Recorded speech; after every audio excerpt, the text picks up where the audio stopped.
ایک دن حضرت عمر پریشان بیٹھے ہوئے تھے، اداس بیٹھے ہوئے تھے، تو حضرت علی وہاں سے گزرے۔ حضرت علی نے فرمایا کہ عمر کیا بات ہے، کیوں پریشان ہو؟ حضرت عمر نے فرمایا کہ کیا بتاؤں، ابھی حضرت حذیفہ آئے تھے اور مجھ سے 4 باتیں کہہ کر گیا ہے جو مجھے بڑی پریشان کرتی ہے کہ اس نے یہ 4 باتیں کیوں کہی۔ حضرت علی نے فرمایا کہ کون سی 4 باتیں؟ فرمایا کہ حضرت حذیفہ نے کہا کہ میں فتنے سے محبت کرتا ہوں، ہر آدمی فتنے سے بچنا چاہتا ہے اور وہ فتنے سے محبت کرتا ہے۔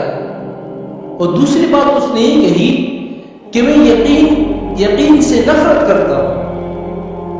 تیسری بات اس نے یہ کہی کہ میرا اس چیز پر ایمان ہے جو مخلوق بھی نہیں۔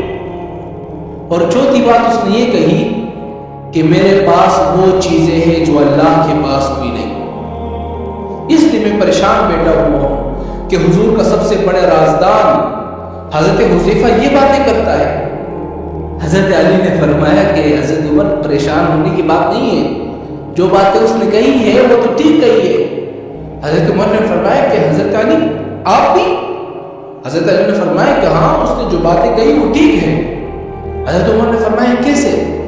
تو حضرت علی نے فرمایا کہ اس نے جو سب سے پہلی بات یہ کہی تھی نا کہ میں فتنے سے محبت کرتا ہوں، قرآن میں ہے انما اموالکم و اولادکم فتنہ، مال اور اولاد فتنہ ہے۔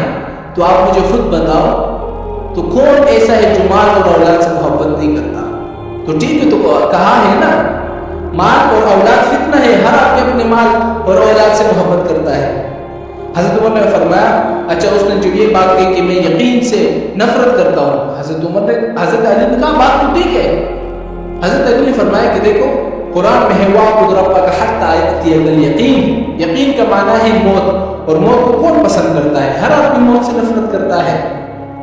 تو حضرت عمر نے فرمایا کہ اچھا، اس نے جو تیسری بات کہی کہ میرا اس چیز پر ایمان ہے جو مخلوق بھی نہیں۔ حضرت علی نے فرمایا کہ بات تو ٹھیک ہے، اس کا ایمان قرآن پر ہے، اور قرآن مخلوق نہیں، یہ غیر مخلوق ہے۔ قرآن اللہ کا کلام ہے نا میرے بھائی، وہ تو مخلوق نہیں، یہ غیر مخلوق ہے، اور اس کا اللہ کے قرآن پر ایمان ہے۔ حضرت عمر نے فرمایا کہ اچھا، یہ جو آخری بات اس نے یہ کہی ہے نا کہ میرے پاس وہ چیز ہے جو خدا کے پاس بھی نہیں ہے۔ حضرت علی نے فرمایا کہ پریشان ہونے کی بات نہیں ہے، اس نے بات ٹھیک کہی ہے۔ اس نے کہا کہ میرے پاس وہ چیز ہے جو اللہ کے پاس بھی نہیں ہے۔ حضرت علی نے فرمایا کہ اس کے پاس بیوی بچے ہیں، اللہ کے پاس بیوی بچے تو نہیں ہے نا، اللہ ان سب چیزوں سے پاک ہے۔